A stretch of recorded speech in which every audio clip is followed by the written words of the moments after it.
Boa noite. Meu nome é Miraci de Almeida.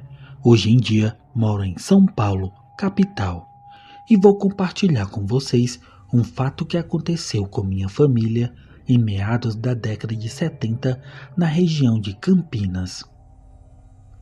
Eu não tenho qualquer lembrança dos fatos em si, mas cresci ouvindo meus pais contando essa história de terror que nossa família vivenciou, e graças a Deus saímos ilesos sem que ninguém perdesse a vida ou ficasse machucado seriamente.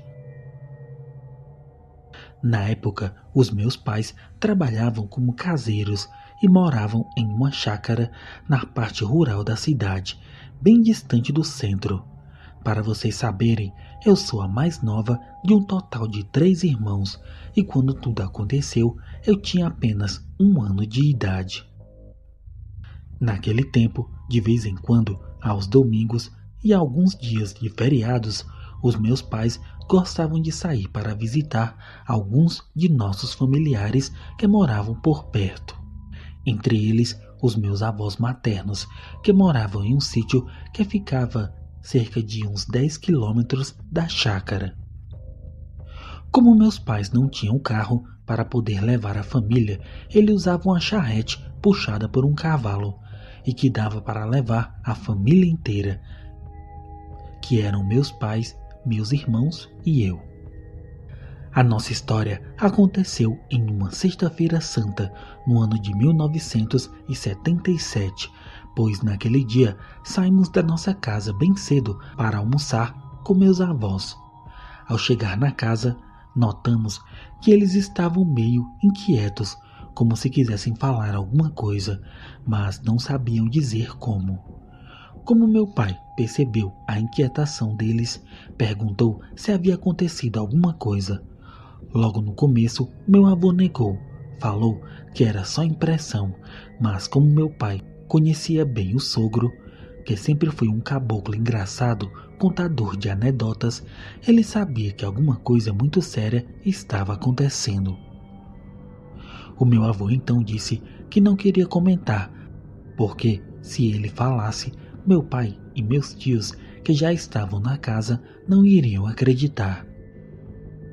Foi então que minha avó Darcy perdeu a paciência e falou que aconteceu uma coisa sim, e que se ele não contasse, ela mesma falaria. Na hora, meu avô levantou e disse que ela contasse então. Foi então que minha avó começou a falar. Ela disse que na noite de quarta para quinta-feira estava com dificuldades para dormir. Virava de um lado para o outro e nada do sono chegar. Então levantou para ir ao banheiro, só que ficava um pouco afastado da casa, a mais ou menos uns 10 metros.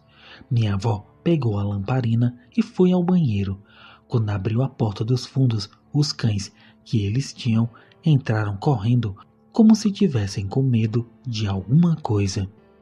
Como ela estava apertada, foi ao banheiro e quando estava voltando, viu como se fosse uma sombra perto da cerca.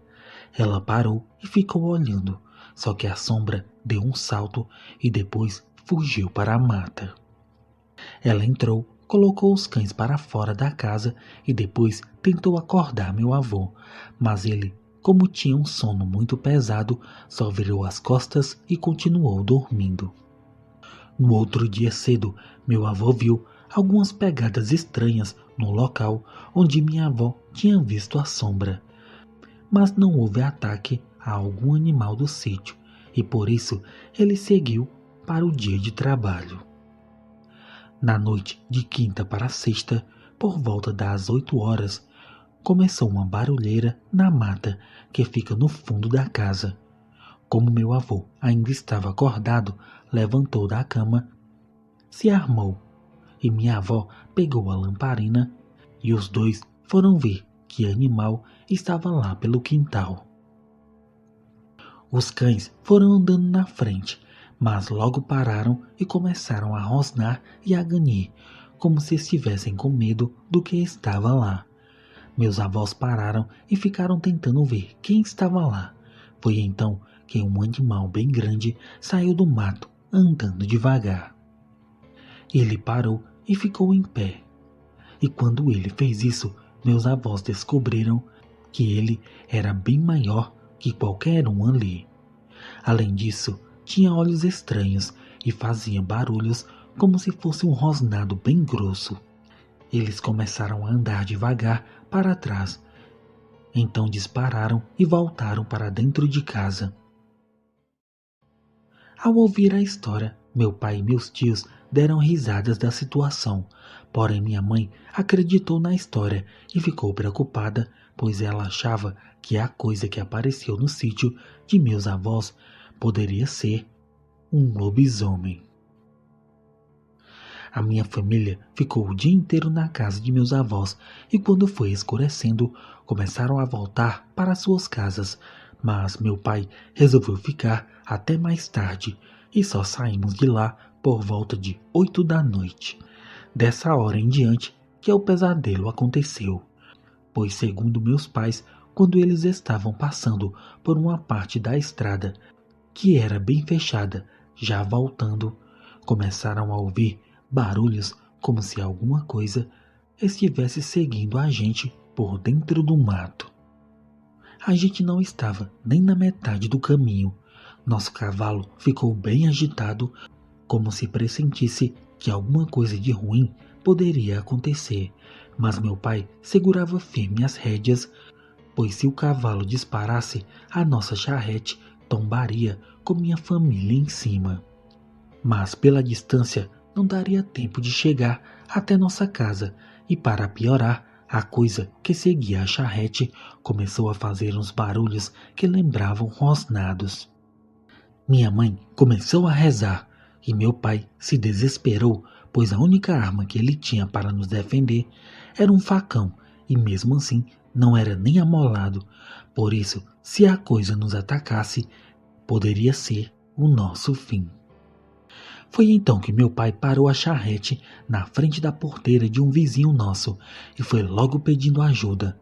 Com toda aquela gritaria, o vizinho abriu a porta da casa e saiu carregando uma lamparina, pois reconheceu a voz de meu pai.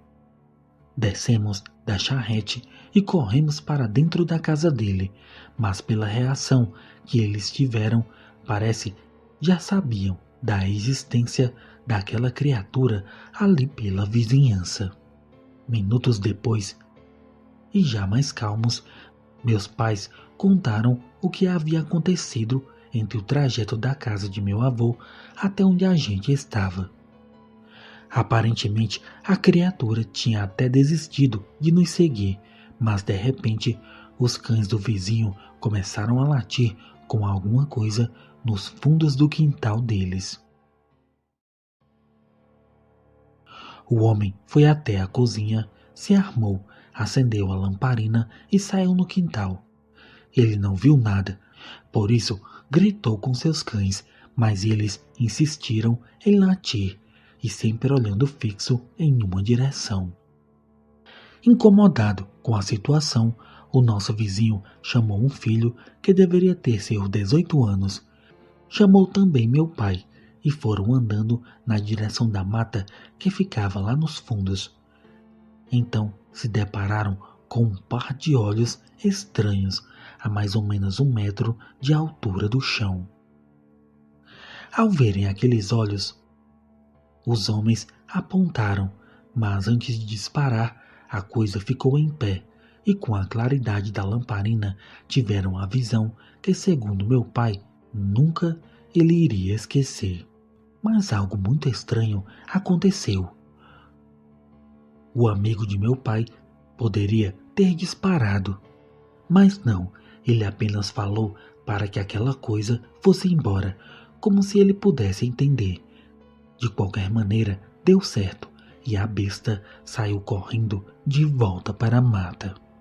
Na hora, meu pai ficou confuso e depois que voltaram para dentro da casa, resolveram seguir o caminho. Ele agradeceu a ajuda e voltamos para casa. Mas antes de sairmos, nosso vizinho entregou para ele uma espingarda carregada e falou que se a coisa aparecesse, ele poderia atirar. Graças a Deus, chegamos em casa sem que a coisa aparecesse. Meu pai soltou nosso cavalo e mais tarde fomos deitar. Porém, quando deu por volta de meia-noite, começamos a sentir um mau cheiro que tomou conta de tudo. O odor vinha de algo do lado de fora e era idêntico ao que nós sentimos no quintal do vizinho. Todos ficaram deitados sem se mexer, pois no fundo sabíamos que o mau cheiro era da coisa que de qualquer maneira havia nos seguido até nossa casa. Por isso permanecemos deitados, fingindo que estávamos dormindo. Mas a criatura permaneceu por perto, pois meu pai ouvia os barulhos como se fosse alguém andando em volta da casa. Após algum tempo, começaram a ouvir uns fungados perto da janela, e todos lá dentro mal respiravam.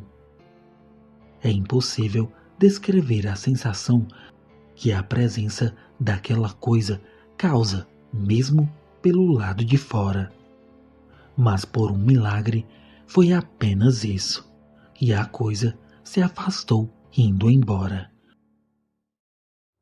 No outro dia ainda haviam marcas de pegadas da coisa, mas graças a Deus a criatura nunca mais voltou e também não sabemos quem era ou se era realmente um lobisomem. Mas meu pai fala até hoje que foi estranho seu amigo, armado e frente a frente com a coisa, não atirar. Era como se ele soubesse quem era o homem que virava a fera e preferiu não atirar. Boa noite.